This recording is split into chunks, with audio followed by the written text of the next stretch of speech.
Hari Om. Sanskrit words in single word sentences. This is with reference to point 2 in my 21 point plan. That is, one word sentences, imperative mood, singular, dual, plural of second person, dhatu, preferably all ganapadaha, lo, madhyama purushaha, ekvachan, ek, dvi, bahu, vachanani. Simplest examples of one word sentences are the sentences in imperative mood. That is, go, gaccha, come, agaccha. Actually, these seemingly one-word sentences are not one-word sentences. The subject word you is implicit. In English, the verb remains go, whether the subject is singular or plural, but not so in Sanskrit. In fact, the numbers in Sanskrit are singular, ekvachanam, dual, dvivachanam, plural, bahuvachanam. Corresponding subject words and verbs are tvam gaccha, you go, yuvam, you too go, gacchatam, yuyam, you many go, gacchata. For the verb come, the sentences are tvam agaccha, yuvam agacchatam, yuyam agacchata. You should note that the words gaccha, gacchatam, gacchata are actually forms of a verbal root dhatuhu gam. The words agaccha, agacchatam, agacchata are forms of a verbal root dhatuhu agam. Obviously, the prefix a has changed the dhatu gam to dhatuhu agam. Although the forms agaccha, agacchatam, agacchata are only a prefixal to gaccha, gacchatam, gacchata, the prefix changes the meaning from go to come. You may ask, if dhatu, verbal root is gam, how it has become gaccha, where ma is gone, and where from cha and cha have come in.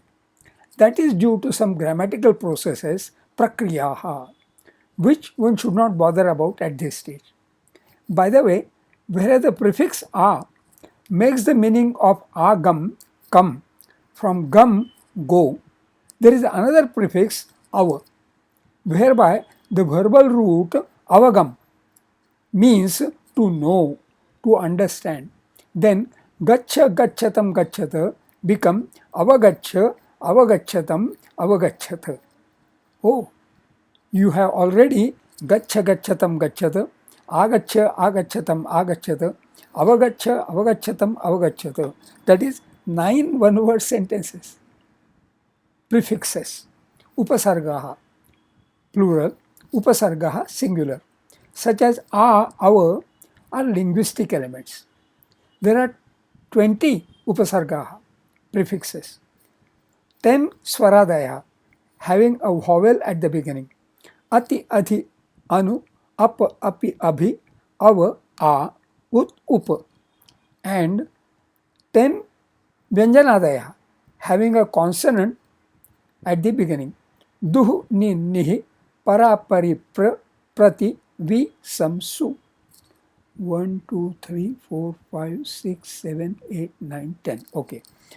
Alternative sequence of the upasarga by taking note of the ending vowel or consonant can be pra, apa, ava, upa, all a ending, a, para, a ending, pari, prati, ati, adhi, api, abhi, vi, ni, ni, e ending, su, anu, u ending, duhu also.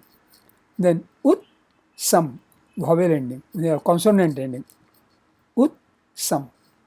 In Sanskrit, there are verses, shloka, which explain grammar also. See, upasargena dhatvartho baladanyatra niyate praharahara samhara vihara pariharavat.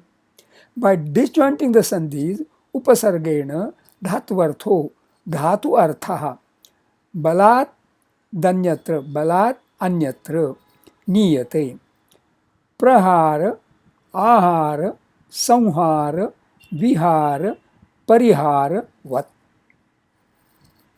Upasargena, by the prefix, dhatvartho, dhatu artha, The meaning artha of a dhatu is balat, forcibly, carried, niyate, elsewhere, anyatra, as in vat, prahara, hit, ahara, diet, samhara, destruction, vihara, enjoyment, parihara, relaxation.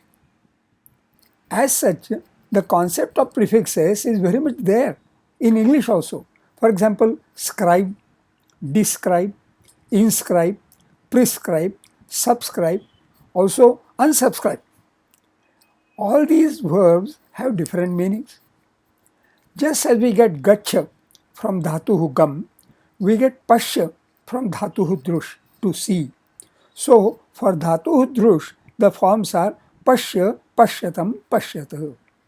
But such drastic change as gacha from dhatuhu gam, we get pasya from dhatuhu drush, does not happen for every other dhatu. For example, for dhatuhu pat, to read, the forms are patha, pathatam, pathata. Now, you would notice that there is a commonality of pattern in the recapitulation below. When learning Sanskrit, one should be mindful and alert to notice the patterns. Dhatuhu gam, to go, gacha, gachatam, gachatam. Dhatuhu agam, to come, agacha, agachatam, agachata. Dhatuhu avagam, to understand, avagacha, avagachatam, avagachata. Dhatuhu drush, to see, pashya, pashyatam, pashyata. Dhatuhu pat, to read, patha, pathatam, pathata. Let us not forget that the related subject words are tvam, yuam, yuyam. These are singular, dual and plural forms of the pronoun you of the second person. Now, the pronoun you of the second person is from a sarvanama pronominal root word yushmat. Such root words of nouns, namani, pronouns, sarvanamani, adjectives, visheshanani, are called as pratipadikani, plural, pratipadikam, singular. Let me get back to where we started. The one-word sentence go is actually a two-word sentence you go, singular or plural in English. In Sanskrit, there are three sentences: ekvachanam tvam gacha, dvivachanam yuam gachatam, bahuvachanam yuyam gachatha. Each of the 6 words in these 3 sentences has a clear grammatical detail. For tvam, we note pratipadikam yushmat, word type pronoun sarvanama, role in the sentence or phrase subject, hence prathama vibhakti, number singular ekvachanam. For gacha, we note verbal root dhatuhu gam, to go, imperative mood ajñarthaha, lot, second person madhyama purusha, number singular ekvachanam. So that much of grammar for every word. Since the grammatical elements have been identified in English also, in the one word English sentence also, all the grammatical elements are present, but one cannot quote them definitively, because the word you may be singular or plural also. Note, in English the word go is the same in present tense also, in imperative mode also. In present tense, vartamana kale, the Sanskrit sentence is tvam gacchasi, and the sentences yuam gachatam, yuyam gachata in imperative mode become in present tense yuam gachatha, yuyam gachatha. The essential point to be noted in this study of learning Sanskrit by its linguistic elements is that every word in a Sanskrit sentence has definite grammatical structure. Rather, every word has grammatical formatting. I would like to explain this concept, every word has grammatical formatting, by this proposition that every sentence in Sanskrit is a stage play. The sentence is the stage. Every word is an actor and has a definite role. Now, for a stage play, there is makeup for every actor. The grammatical formatting of every word is its essential makeup. Once the makeup is perfect, the actor can be anywhere on the stage. That is so for every word in a Sanskrit sentence also. Words in Sanskrit sentences have a large degree of freedom of syntax. This will become clearer with longer sentences. Language skills are three: reading, speaking, writing. By writing, I mean writing one's own thoughts, not just taking down a dictation or copying an available text. Enhancing skills of speaking and writing require good understanding of the grammar and good amount of diction. Speaking skill is again of two types. In the case of most spoken languages, the colloquial lingo, even the pronunciation of words and syllables is often much different than what is grammatically correct. In Sanskrit, however, there is zero tolerance for deviations from what is grammatically correct. There is the organization Sanskrit Bharati, which is all for promoting spoken Sanskrit, even without enough explanation of grammar. I do not approve of it. I think it is important to have a clarity of the purpose of wanting to learn Sanskrit. My own purpose of learning Sanskrit is to enjoy the vast, limitless treasure of knowledge, knowledge about life, knowledge about almost everything. To enjoy that vast knowledge, I need to learn Sanskrit by its linguistic elements. My focus is on reading skills, not at all on skills of speaking and writing. By reading skill, I mean the skill of reading with understanding. If you know the script, you would be able to read it. Yet, there are many Sanskrit texts which you may be able to read, yet not understand the meaning. I mentioned earlier also the example of this Subhashitam. Nano no no no no no no na na na na na na nanu nunno nunno nanunne no na ne na nunnu nunnu tat nut.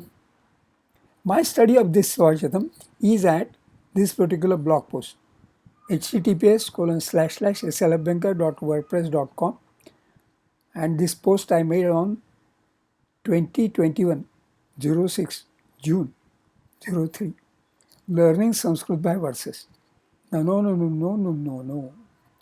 This study for learning Sanskrit by its linguistic element is for an enjoyment for oneself, by oneself, and also for sharing that enjoyment with like-minded people.